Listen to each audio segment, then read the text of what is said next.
Hello, hello, hello. Welcome to Birthing the Gifts. I am clinical psychologist, Dr. Khiela Holmes, and here at Birthing the Gifts, we provide a safe and compassionate space to grow your gifts. In this interview series, we discuss the process of giving birth to your God-given gifts. Today, we have with us LaTonia Cross Tweedy. You all, I'm so impressed. Every time I talk to Tanya, I'm just like thoroughly impressed. I learn, right? Every time I talk to you, I'm like, man, I need to have a continuing education certificate available. I learn something from you every time I talk to you. And so like, I just really value that. So I said, man, I'm going to have to interview Tanya to learn more about who she is, how she got to the point of where she is, what motivated you. So that's hopefully what we can talk about today. Hopefully it encourages people, inspires people, and then people can learn from it as well. So one of the words, the pieces of language that I saw in your bio that stood out, if we could start there, it talks about you being, we know you're a mental health provider, right? We know that, and you assist people, you walk alongside people as they're healing. One of the words that stood out to me was holistic practitioner, right? If you don't mind telling us what made you use that language, what does that mean to you, holistic practitioner? Well, I consider myself just a forever student. And as I have gone through this process or birthing my gift, I have started to branch out into more holistic treatment, meaning mind, body, soul. I started with yoga, and in yoga there's a healing part, so that there's a belief that we have everything that we need to heal ourselves. We just don't necessarily know how to access that part. So there's a saying that awareness illuminates what's ready to be seen. And with yoga, what you're doing is taking this, where's your mind? What are you putting in your body? What are your thoughts? Who are you associating with? What is your energy level? And so it is a ecosystem. You're looking at each of those systems and how to integrate those systems, because that is what life is about. Many of the trainings that I've started actually gravitating towards are that's the language that's used, a healing practitioner or healing, and what does healing look like? So Right. is that what does integration look like? So the language comes from the training as well. Mm-hmm. Right now I'm in a doctorate program, and it is healing practitioners. It is a Mm-hmm. integrative studies, and that's what you're learning. Wow. So I love that you mentioned holistic, integrative. So basically, would it be accurate or aligned with the way you approach the work that you do, to kind of say, if we view ourselves as holistic beings, that we have souls? Well, the way that sometimes I think about it is that we are spirit, we have a soul, and we live in a body, right? Yes. So you have all of those components, and you're like, as the way that you approach healing as a mental health provider is that you look at it holistically. You say you're a holistic practitioner, where you look at all of those parts of who somebody is and integrate that into the healing process. Absolutely. That's Yes. beautiful. That's beautiful. I love it. I just have to highlight something, y'all. She said it quick, but I need to highlight it again. You said awareness illuminates what's ready to be seen. I want to talk about your journey, but I think I want to, if you could elaborate on that statement. What do you mean? How would awareness illuminate what's ready to be seen? What do you mean? Sometimes we're not ready to deal with what's on our plate. We suppress it. We turn away from it. We're not ready to actually see it. So even in my practice, or even my personal life, being able to sit with something long enough where you develop a window of tolerance to actually process it, chew it, understand it. The goal is to let go of the experience, but keep the wisdom. Ah, So. Let go of the experience, but keep the wisdom. Y'all, you dropping nuggets already. I already told him there's gonna be some nuggets that's dropped here. Well, let's rewind a little bit. If you could say, like, at what point in your life did you know that being involved in healing, being a healing practitioner, a holistic practitioner, a mental health provider, I don't know where it started. Maybe over time that language started to develop. But at what point did you realize something having to do with health, wellness, mental health, healing was going to be a part of your journey in your life? I thought about, I think a lot about this question, and the only thing that comes to mind, an authentic response is, what's the saying about life, that you take the test before you learn the lesson? So it's Mm, like you just get there, like, you know what? That lesson didn't feel like work, and there was not a lot of efforting to it. And it came the way that it came about, in a way that felt nurturing. So for me, it's oh, I'm going through something, and then once I get out of it, or on the other side of it, or somewhere, mm, there's this awareness, like, oh, yeah. this is kind of where I need to be. So Uh-huh. it's being able to trust the process of life, and so Uh, allowing it just to kind of unfold. So as I liked psychology, so I had taken a psychology class, and I took another class, and it's okay, I like this. And at the time, mhm, I didn't know it, but now I intentionally try to make decisions based on what brings me joy, what mm, aligns with the things that feel like purpose for me. So okay. as I continue just to do this journey of life, it literally has been choosing things that I'm curious about, choosing things that uh, make me more hungry for whatever it is that I'm looking at. I Mm-hmm. I think I'm wondering, just for you as well, one of the beautiful things I think about this profession is that you are growing too. So as I grow, I try to use the same things that I'm doing in my life, and some of the same obstacles and Mm-hmm. successes and aha moments become incorporated in how I practice as well. Right. It was a inner journey that I was able to shine out. Mm-hmm. So, Yeah, yeah, absolutely. I love that. Because so it sounds like what I'm hearing you say is part of several things you said in there, but it seemed like in part that what happens in your own personal journey does inform how you go about your practice as well, right? Because we're all healing, we're all growing, yes. right? So just want to point out something, because one of the take homes, I guess, that I hope people are able to get from this It's a Process conversation series is basically this process of how people discover their gifts, cultivate them, nurture them, and birth them, right? Is a whole process involved. So, one of the key points I felt like you said is you noticed and you got to a point in your life where you were intentional about recognizing or acknowledging what brings you joy, what gives you a sense of purpose, what is it that piques my interest, that I'm having more curiosity about this, and this is feeding me. This is like connecting with some part of who I am. Would you say for you, did that start in college, or do you feel like it was any measure of awareness of that even before taking the psychology classes? Is I guess what I'm thinking about.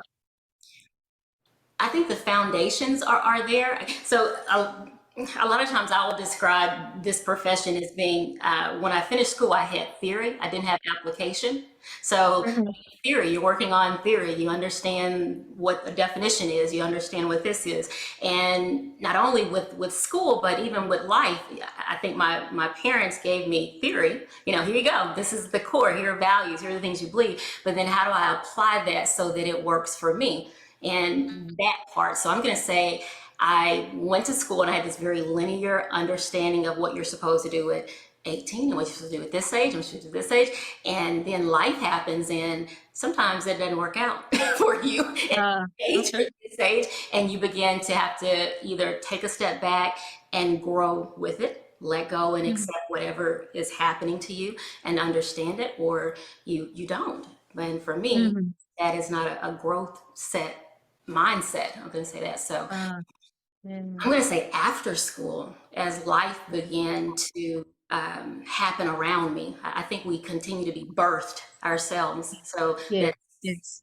this next place of being birthed was me getting to know me. And at the time, I was significantly overweight, and I thought, okay, I want to really get healthy. And anyone who knows me, I can be a comedian. I'll use humor a lot, but I remember saying I had finished school and I was working with children, and I was significantly overweight, and I was thinking I'm not going to be able to chase the kids, so if they run, there they are.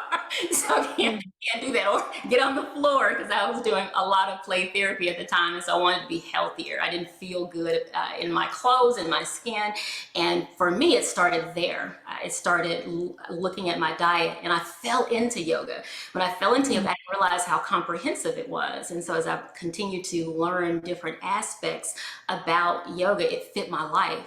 So as I began to have a very functional relationship with food, body, movement, everything else began to also come into focus. So Mm-hmm. I'll say after school, when you have those moments, there's a saying that you have to allow yourself time after you complete a task, rest, but the rest is so that you can make sense of what happened or your experience, Mm-hmm. uh, Mm-hmm. digest, understand why this is coming to an end, what have I learned from this, what do I want to keep. So this was a digestion period for me of understanding what I've taken in. And would you say that that resting and digesting period helped with your growth and learning more about you? Okay. Absolutely. Okay. So you had to take that time doing resting and digesting what to reflect. What can I take from this? So it really sounds like some deep reflection that takes place during that time and in a productive way, right? Because sometimes we talk about the difference between sort of overthinking and kind of just continuing to whirl in your head about what didn't go wrong and kind of beating up on yourself. But it seems like this was a productive reflection that led to growth and kind of a change, really, because change comes from, Now, yeah. 20 something, I don't know how deep of a reflection it was. Okay. Okay. I would say that's where the process started. I think that Okay. with experience, it gets a little Okay. deeper and a little deeper. But Okay. I love it. I love it. With experience, it got a little deeper and deeper. You're like, okay, I don't want to imply that it was some really deep reflection going on, but you may have just noticed at some level, and then, yes, yes. and then got deeper and deeper. I love it. I love it. So when did I don't know if I'm fast forwarding too far, but I'm wondering about, because your practice is therapeutic solutions. So like when, right, therapeutic solutions, that's you operate from that. So when did that come about? Like, this is what I'm doing. I'm going to go this route in therapeutic solutions. That was like the name you gave it and the vision. Like, I'm just wondering, when was that, and what happened during that time period? I'm going to say it again. Literally, I think I do something because it feels good, and I turn around and go, oh, you know what? I like this. I think I'm going to stay on this track. So at the time, was I got hired where I had done my internship, and then they started cutting back. And so I didn't have a job. I was like, okay, all right, so what I'm going to do now? And so I was pretty good at writing. And so I started applying for some of the grants, and I got one, and then I got another one. And so this is, I was 24, 25. So I was thinking, oh, okay. And so I started working with the state and providing testing and other things. And so once I started writing these grants, I needed to be a business. So I was like, okay. And at the time, because I don't know if it was just me out of sheer age or whatever it was, I didn't know enough to know that I should probably be scared. And this is a big thing. I just said, okay, let me just find a name. I did, and went through and Okay. incorporated. And that literally wasn't if that was happening now, I know it would be a more intentional process, and it wasn't, because I'd gotten a grant, and then I needed to figure out a way to actually access and Mhm. access the financial part of this grant and how to provide services. So I worked backwards. Again, I kind of fell into it. Yeah, but you know what? I'm glad that you're highlighting that, because I think people have to realize that sometimes it sounds like you just stepped out there and did it. It's not like you're saying, because sometimes people ask me, and when I applied to graduate school, what were you just like, I don't know how intentional it was. I don't know if I had the steps involved. Like I see some of the students now applying to grad school, they had their spreadsheets, they're so thoughtful and intentional. It's like, oh my goodness, that had to be the favor of the Lord that they just Yes. thrown in there. So I think that's helpful for people though to realize that yes, we become with experience and with time, sometimes we become more intentional and more thoughtful. But as people are truly birthing their God-given gifts, it's not always like that. Well, what do you think it was for you? I don't know if it was some ways that, because you mentioned your parents, you kind of mentioned some things, but like still for some people, it's still some measure of, I feel like it's fear or something holding them back even from that first step. Because you said, well, I got to get the name. You said, I just wrote the grant and got it, wrote another grant and got it. But like, what is it that you think equipped you? Like looking back now, maybe that wasn't fully clear then, but now looking back, what do you feel like, was it something that you feel like equipped you to be able to get to that place and just write those grants? And you just did it. Like say, maybe you're a good writer, you had some writing skills, but what like prepared you for that time and then helped you to still do it even without like being paralyzed by fear or anything like that? Looking back, one is probably I come from a long line of really strong women. So my grandmother was both nurturing, but also a really good business woman. She became a machinist, you know. So she was a homemaker, and then and because of circumstances, she became the primary, you know, breadwinner. And so she went back to school, and it was funny because she tells the story. Everyone said, "Oh, you're you know you're in your 40s, you're not going to be able to do this." And she said, "Okay, okay." And she said, "I remember I had children to feed," and so she went back and got certified to do this, and she's really good in math and started working. And from there, she ended up buying some land and homes. And I saw her work and attain and continued in doing things that were outside of maybe what you would think a traditional role is for a woman, whatever that looks like. So that's what I saw. I didn't have a reason to think if I didn't have a good enough plan that I couldn't, or if I wasn't good at it that I couldn't.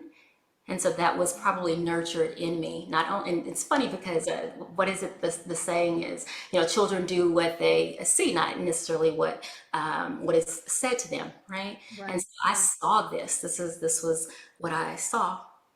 Mhm. Okay, so what you saw, what you had like modeled for you, and you saw it, it sounds like in a consistent way, that became embedded in you and instilled in you. And then you just like, hey, I might not have a plan, but this is what I'm doing. Absolutely. It's funny. I've told this story before. My grandmother, again, businesswoman, absolutely, but such a nurturing woman, and she taught me how to cook. And she, oh gosh, she cooked amazingly. And I remember cooking a cake, baking a cake, and I wanted her to taste it. And I was just like, okay, okay.